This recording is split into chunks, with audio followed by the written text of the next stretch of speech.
Okay, we need to talk about something that nobody in the GLP-1 space is talking about yet, and it's a little embarrassing. This story starts with a slightly awkward place. You know that feeling where you think you need to go and then suddenly you really need to go and then, oh no, you needed to go 5 minutes ago. Yeah, we're talking about that. Now, I promise this is not just going to be another poop joke. This is actually one of the most misunderstood and genuinely distressing side effects of taking a GLP-1 medication. And I know it's distressing because I have heard about it a few times now from other people on a GLP-1. I even came very close once myself. So these are people who are too embarrassed to bring it up with their doctor, people who think that they're the only one, people who have quietly stopped leaving the house because they don't trust their own body anymore, and here's the part that makes me really upset for them. It is almost always completely preventable or, at the very least, completely manageable. But in order to manage this, you have to understand what's actually going on. So let's talk about it. No judgment. I'm a nutritionist. Talking about poop is literally half of my job. Okay, I had a conversation with a client the other day who had an accident in the shopping centre car park because she couldn't make it to the loo in time. She had to shield herself with the car door in the car park while she cleaned herself up. So after hearing about this and imagining how I might feel in that situation, I decided it's time to bring this issue out into the open. Tell me in the comments if you have heard of overflow syndrome. And while you're down there, if you wouldn't mind tapping on the like button for me, I would really appreciate it. If you find this information helpful, I'd also really appreciate it if you would subscribe to my little channel and help me grow, because the YouTube gods love that stuff. All right. So let me explain what's actually going on in your body, because this isn't a random thing. It has a very specific mechanism, and once you understand the mechanism, it makes complete sense. Okay, so GLP-1s slow down our gastric emptying, right? We all know that. Food stays in our stomach longer, you feel fuller faster, and so you eat less. That's the weight loss mechanism working exactly as it was intended. A study published in 2025 confirmed that GLP-1 receptor agonists significantly delay gastric emptying, and here's the important part to understand: they alter motility throughout the entire digestive tract, not just the stomach. Motility is just a fancy word that means all of your intestines move. And another word for this movement is peristalsis. So our gut moves by squeezing muscles in a circular direction and also in a long direction along the wall of the intestines. That's how our gut normally moves food through and digests. It's similar to the way you might think of a snake moving. You know, they have circular muscles and then they have long muscles along their body. So imagine that your gut is moving like that. So here's the thing. The slow motility means constipation. That's why the drug causes constipation. Things are moving too slowly and there's not enough water absorption happening. And soon you start to feel backed up. But here's what nobody explains. When you get severely constipated, when there's a real blockage building up in your intestines, liquid can actually seep through that blockage and it comes out very quickly with very little warning.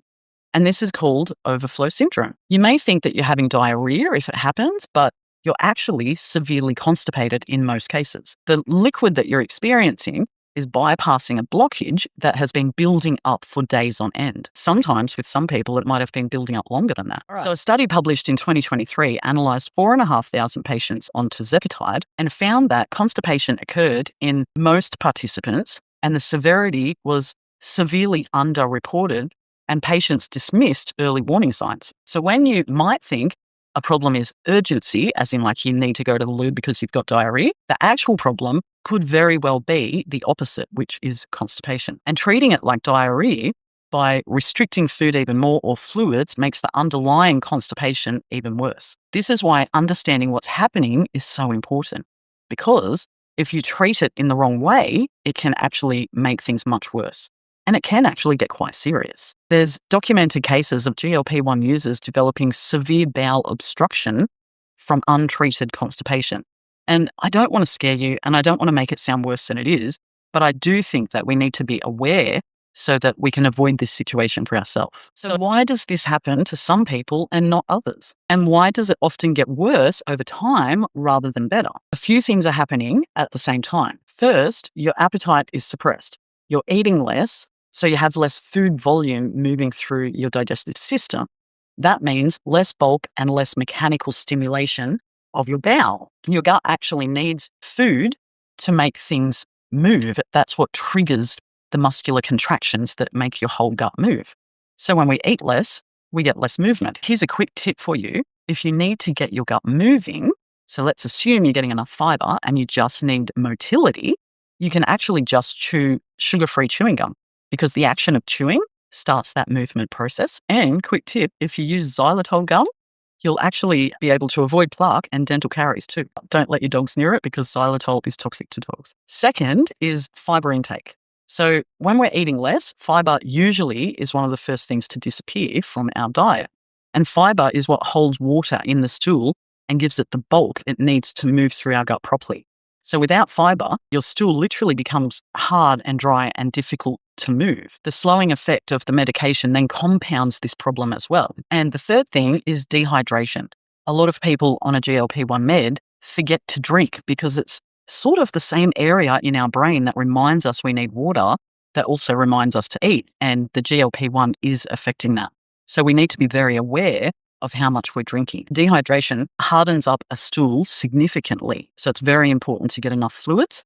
And fourth, and this is specific to women over 40, which is pelvic floor changes. So research shows that we have changes in our pelvic floor, which can cause bowel urgency from straining. And if we're on a GLP-1, that straining can become even worse. So in the end, we have slowed motility or gut movement from the medication, reduced food volume, depleted fiber, possible dehydration, and in some people, pelvic floor sensitivity, all happening at one time. Now, any one of these things on its own is very manageable, but all of them together is what creates the situation that people are describing. And the most frustrating part is many doctors completely forget to mention this when they are putting someone on a GLP-1. So let's talk about what you can do to fix this situation. And it is fixable with the right approach. So number one is fiber every single day. But, and this is very important, you need to understand which fiber to use and when. So when you are constipated, you want soluble fiber. Foods like rolled oats, not the quick sort, but the actual real rolled oats, psyllium husk, flax seeds are very good, and cooked vegetables. Soluble fiber dissolves in water and forms a gel that softens the stool and helps it move through. This is your primary tool. Now, it's really important to understand if you're using something like psyllium husk or flax seeds, you must have a lot of water with it. Otherwise, the opposite will happen. And when I say a lot of water, we're talking like 2 liters a day to turn that into a gel. So I actually did a video on constipation, which has all the details in it for using psyllium husk and specifically on a GLP-1. So watch that so that you understand everything about it before you use this tool. So make sure you start small. Don't go overboard. If you're using psyllium husk, which is the easiest, just start with 1 teaspoon. And if you've never used it, watch my constipation video next, which gives you all of the details in there. When you're dealing with active urgency or loose stools, you need to back off the insoluble fiber. That's the raw vegetables, the vegetable skins, stalks, that sort of thing temporarily. Those types of fibers will actually speed things up and make urgency worse in the short term. Soluble fiber is still your friend even then. Number 2 is water. So again, dehydration, big deal. So you need to aim for 2 liters a day, which is about 68 fluid ounces. Fiber without water is like trying to push dry concrete through a pipe. So hydration makes fiber work. Number 3 is moving your body. Even a 20-minute walk after a meal will do wonders for your gut that the medication can't do. It mechanically stimulates your bowel through movement. Physical activity is one of the best tools to get your gut moving. Your gut responds to your body moving so well that I would say after fiber, this is number 2, with hydration. So let's use that because it's a really easy one. And don't forget, chew gum after a meal as well. Get everything moving. Number 4 is to establish a good routine. Your bowels respond to routine really, really well. Same eating times, same movement, same sleeping schedule, and sleep is actually very, very important for good gut health.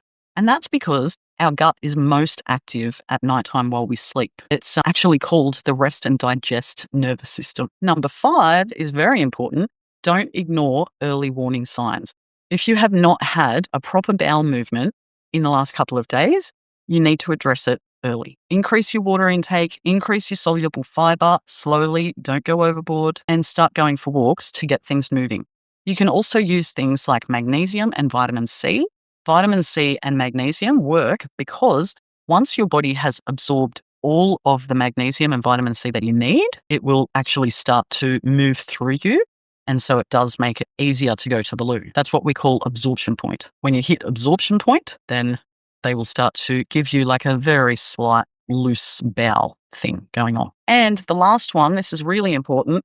Please don't reach for a stimulant laxative as your first response. I know it's very tempting. I know it feels like the obvious solution, but stimulant laxatives force your bowel to contract artificially.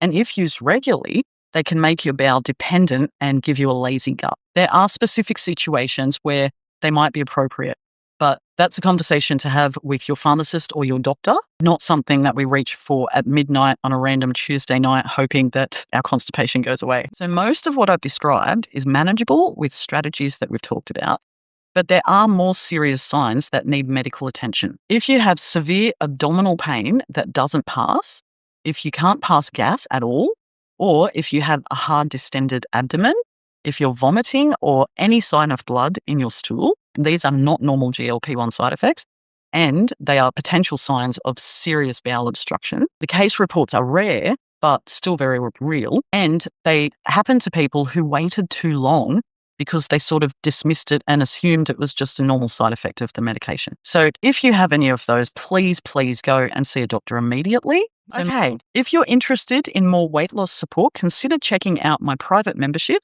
I'll link the video below for you to watch next, or check out the video that I did on constipation. There's tons of information in there that will help you get through constipation, and there's also lots of gut health information in there as well. And if you want to learn more about gut health and how it can help you with weight loss, check out this video. I'll see you in one of those. Smarternuthub Nutrition.